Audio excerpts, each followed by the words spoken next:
Right, we need to prove that this equation has real roots. So to prove that something has real roots like this, we have to prove that b squared minus 4ac is greater than or equal to 0. And in this case, b equals minus 2p minus 1, right? A is just p, and c is plus 2. So b squared is minus 2p minus 1 squared minus 4 times a, which is p, and c is 2. What do we have to do? We have to figure this out and see if it is greater than or equal to, it has to be positive, right? Greater than or equal to 0. So this square in this bracket here, we get 4p, and then we get plus 4p, I think, and then we get plus 1. Then we get minus 8p here. Is that greater than or equal to 0? Is it? We're trying to figure that out. So this, I've made a bags of this now. That should be 4p squared there, right? Because you square both of those items. So this ties up to be 4p squared minus 4p plus 1. Now, is that greater than or equal to 0? Well, how can we tell?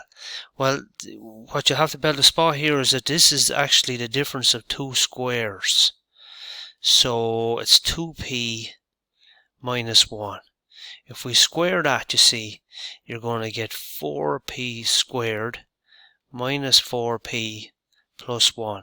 So this structure here is the same as this guy here. So 2p minus 1 squared, is that greater than or equal to 0? It has to be. So this has to be true for all p values element of real numbers. No matter what value p is, this turns out to be true when you stick it in there and square it. And so that's it proved. We've proved that has real roots because the discriminant, that's the bit under the bracket in the minus b equation, that's the b squared minus 4ac. That bit there, we've proved that that's positive. So it has to have two real roots. And now we're going to find the real roots, find the roots of the equation in terms of p. So x is going to be equal to minus b, which is going to be just 2p plus 1, plus or minus the square root of b squared. We've worked all that out already. B squared minus 4ac came to 2p minus 1, all squared like that. That'll come in handy in a minute. All over 2a. Well, a is p, so it's going to be 2p. And that's going to be 2p plus 1, plus or minus 2p minus 1. The square root of the square, they cancel each other out, you see.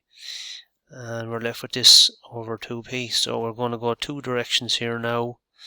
So we're going to have 2p plus 1 plus 2p minus 1 over 2p. That's one way of going. Those cancel out and we're left with 4p over 2p, which gives us 2.